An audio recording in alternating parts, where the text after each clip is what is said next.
Stephen Hawking foi um grande físico inglês e responsável por grandes contribuições para a astrofísica moderna.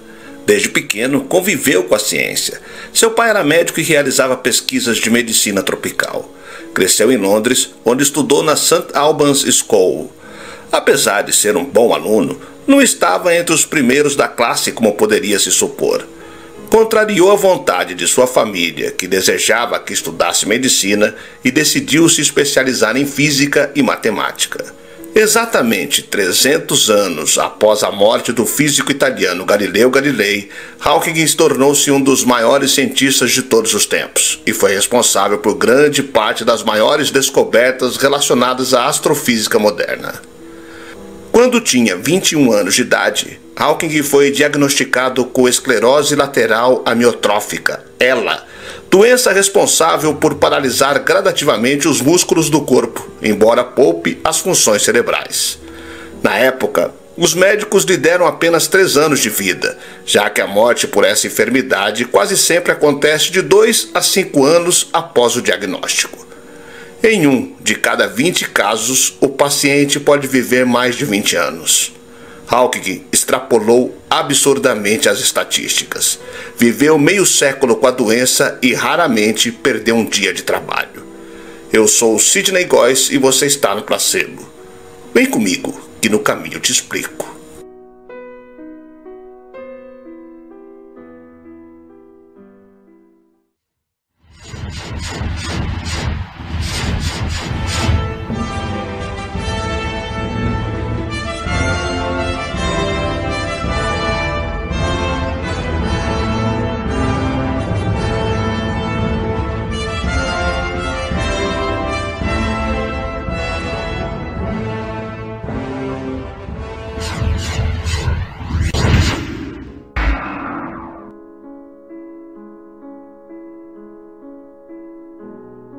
Nascido em 8 de janeiro de 1942 no Reino Unido, coincidentemente no aniversário de 300 anos da morte de Galileu, Hawking completaria 81 anos nesse 8 de janeiro de 2023. Sua carreira acadêmica transcorreu nas universidades britânicas de Oxford e Cambridge, onde cravou seu nome entre os grandes cientistas de seu tempo. Mas ele não se satisfez em dialogar somente com seus pares. Se os segredos do universo são tão fascinantes como seus cálculos apontavam, as pessoas precisavam saber disso. Movido por esse espírito difusor, o cientista escreveu best-sellers como Uma Breve História do Tempo e O Universo numa Casca de Nós, popularizando assim a física teórica para o público leigo. Para se ter ideia, o primeiro título, lançado originalmente em 1988, vendeu mais de 10 milhões de exemplares em todo o mundo e ficou 237 semanas na lista de mais vendidos do jornal Sunday Times.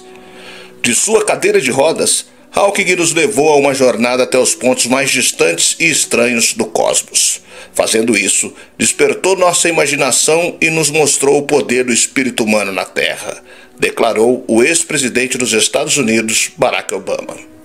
A enfermidade que o aprisionou a cadeiras de rodas e outros equipamentos de última geração adaptados às suas necessidades, os quais, afortunadamente, lhe permitiram se comunicar e se expressar, começou a se manifestar por meio de dificuldades para amarrar os sapatos e para falar. Alguns colegas achavam que ele tinha um leve problema de dicção, nada mais que isso. Entretanto, aquele aparente defeito prenunciava o início de uma longa e imprevisível derrocada. Um dia, num futuro indeterminado, os músculos respiratórios deixariam de funcionar e então seria o fim daquele jovem promissor. Diante do diagnóstico confirmado de ELA, no inverno de 1963, em pleno andamento de seu doutorado, Hawking sucumbiu a uma depressão profunda. A percepção de que eu tinha uma doença incurável, que provavelmente me mataria dentro de alguns anos, foi um choque. Ele confessou em sua autobiografia, Minha Breve História.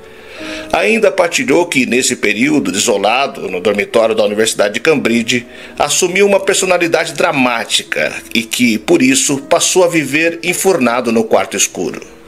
Contudo, para surpresa geral, nos 2 anos seguintes, a deterioração provocada pela ELA arrefeceu e o cientista sentiu que poderia aproveitar essa chance para, como ele disse, fazer algo bom.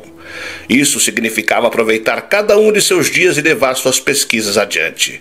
Outra motivação adicional foi ter se apaixonado nessa época por sua futura primeira esposa e mãe de seus 3 filhos, Jane Wilde. Isso me deu um motivo para viver, revelou. Hawking precisava mesmo de gana e inspiração para seguir em frente, pois a cosmologia era, então, vista pela comunidade científica com suspeita e desdém.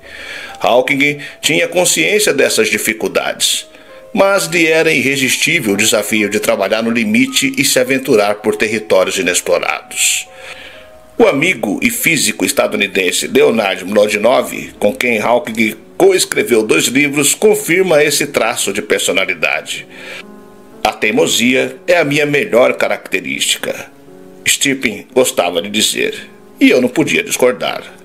A teimosia o levou a perseguir ideias que pareciam não estar levando a lugar algum, ideias que outros viam com ceticismo e ironia. Conta na obra Stephen Hawking Histórias de Física e de uma Amizade. Como explica Mlodinow, durante décadas, temas como os buracos negros e a origem do universo, os quais nortearam a pesquisa científica de Hawking por toda a sua vida, pareciam aos olhos da comunidade científica remotos demais e também inacessíveis a experimentos. Por isso, foram desprezados até a teimosia de Hawking reanimá-los em meados dos anos 1960. Seu trabalho inicial teve uma enorme influência sobre outros e abriu caminho para reavivar a adormecida teoria geral da relatividade, elaborada por Albert Einstein em 1915. Mais tarde, suas descobertas sobre a interação entre a relatividade e a teoria quântica ajudaram a lançar o campo agora chamado de gravidade quântica, contextualiza Mlodinow. Mesmo com o avanço da ELA e padecendo de sucessivas infecções pulmonares potencialmente letais, o físico britânico enfrentou seus problemas com bom humor e persistência admiráveis. Ninguém que conhecesse bem Stephen deixava de se impressionar com suas fortes qualidades pessoais ou com sua visão científica. Enaltece Mlodinow, que afirma nunca ter notado no amigo qualquer indício de autopiedade, embora ele gostasse de ser o centro das atenções e de receber cuidados constantes. Imerso em sua condição de saúde irreversível e treinado numa comunicação própria, lenta, porém eficaz, Hawking realizou um prolífico e ousado trabalho na área da física teórica. Se por um lado seu corpo se deteriorava dia após dia, por outro sua mente desconhecia limites, enquanto a paixão pelo cosmos o tragava para cálculos de extrema complexidade. Em 1966, ele conseguiu entregar a sua tese de doutorado, intitulada Propriedades dos Universos em Expansão, pela Universidade de Cambridge. Aos 24 anos, Hawking considerou implicações e consequências da expansão do universo e fez críticas matemáticas à teoria do estado estacionário, formulada em 1948 por Fred Hoyle, Thomas Gold e Hermann Bond, como alternativa ao modelo do Big Bang. Esses cientistas defendiam que a expansão do universo era contínua e infinita, com nova matéria sendo constantemente criada. A prova matemática de que o Big Bang é uma necessidade das equações de Einstein veio de Stephen, em sua primeira grande incursão pelo mundo da física, reconheceu Mlodinow. 4 anos depois, em 1970, Hawking publicou um estudo realizado em parceria com Roger Penrose, propondo que, a partir da teoria geral da relatividade elaborada por Einstein, o universo havia começado como uma singularidade, ou seja, um pequeno ponto de infinita densidade. Hoje, essa hipótese é largamente aceita, mas, na época, o assunto ainda gerava muitas dúvidas. Pouco antes de morrer, o físico britânico revisou o tema. Sua última teoria, formulada em parceria com o professor Thomas Hertog da Bélgica, propôs que o universo seria mais simples e especialmente finito. Em outras palavras, a dupla sustentou que a ideia da inflação eterna está errada. Prevemos que o nosso universo, nas maiores escalas, é razoavelmente simples e globalmente finito. Portanto, não é uma estrutura fractal, afirmou Hawking na pesquisa, que ainda precisa ser confirmada em novos trabalhos. Em 1974, o cosmólogo apresentou sua surpreendente teoria sobre os buracos negros, região do espaço-tempo com forma de esfera originada no colapso de estrelas de muita massa. A atração pelo tema foi irresistível. Apesar da impossibilidade de ver o buraco negro naquela época, Stephen acreditou que eles poderiam propiciar uma visão única da natureza da gravidade, do espaço e do tempo. A descoberta das leis da mecânica do buraco negro foi um passo importante para a compreensão desses objetos, salientou Molodinov. O astrofísico combinou as equações de Einstein com as da mecânica quântica e concluiu que os buracos negros, supostamente campos gravitacionais impossíveis de se escapar, emitem um tipo de radiação térmica, a chamada radiação Hawking. Até então, achava-se que as coisas só caíam nos buracos negros. Hawking diz não, as coisas também saem deles. Quando emitida em grande quantidade, a radiação Hawking pode fazer com que o buraco negro desapareça e que, com isso, a informação sobre o estado físico de um objeto sugado por ele seja destruída. Até então, os cientistas acreditavam que os buracos negros eram eternos. Décadas adiante, entretanto, o físico inglês repensou o próprio estudo e apresentou um olhar atualizado sobre a questão. Em 2004, afirmou que a informação contida nos buracos negros poderiam se sobreviver. E em 2015, sugeriu uma nova abordagem. Eu proponho que a informação não é armazenada no interior do buraco negro como é de se esperar, mas sim em seu limite, o horizonte de eventos. Essa ideia alterou substancialmente a forma como os buracos negros são vistos e discutidos. Os buracos negros não são tão negros como os fizemos parecer. Eles não são as prisões eternas que já foram consideradas uma vez, explicou Hawking.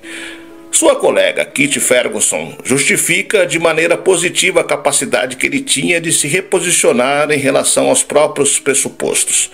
Hawking tem um saudável histórico de puxar o tapete de suas próprias asserções, mas o que pareciam ser mudanças de ideia dificilmente eram, de fato, um passo para trás. Contudo, chama a atenção para a extrema dificuldade de se observar empiricamente o brilho de um buraco negro evaporando. Detectar a radiação Hawking equivale a colocar uma lâmpada de 60 watts na superfície do Sol e querer observar o brilho da primeira em meio ao do segundo, supondo, claro, que a lâmpada não se desintegrasse. Compara o docente. Embora a maioria dos físicos considere o trabalho sobre a radiação dos buracos negros a maior descoberta do cosmólogo, ele próprio não pensava assim. Sua contribuição mais importante, em seu entender, foi um trabalho bem menos influente, sua pesquisa dos anos 1980 sobre a origem quântica do universo. Uma teoria extremamente hermética. Seria algo como bolhas sucessivas, ora estourando imediatamente, ora crescendo pouco antes de estourarem, enquanto outras se alargavam até se estabilizarem. O mesmo teria acontecido com diferentes partes do universo. Por essa via, ele acreditava ter decifrado o grande nicho.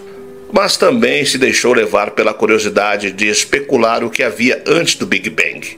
Assim surgiu a teoria do estado de Hartler e Hawking, proposta em 1983 por Hawking e Jim Hartler, da Universidade de Chicago.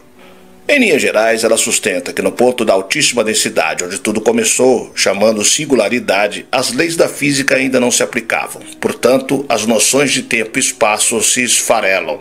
Sendo assim, dentro dessa perspectiva, a ideia de um começo não vale para o universo.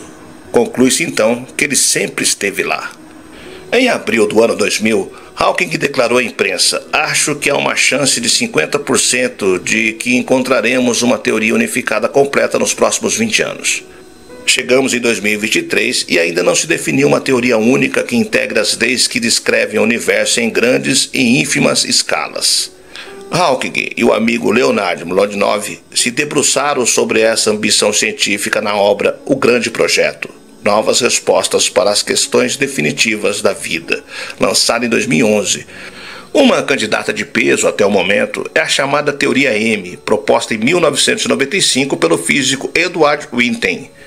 Ela unifica as 5 diferentes teorias das cordas, mais a supersimetria e a supergravidade, propondo que o universo seja composto de 11 dimensões, 3 dimensões espaciais, altura, largura e comprimento, uma temporal, tempo e 7 recurvadas.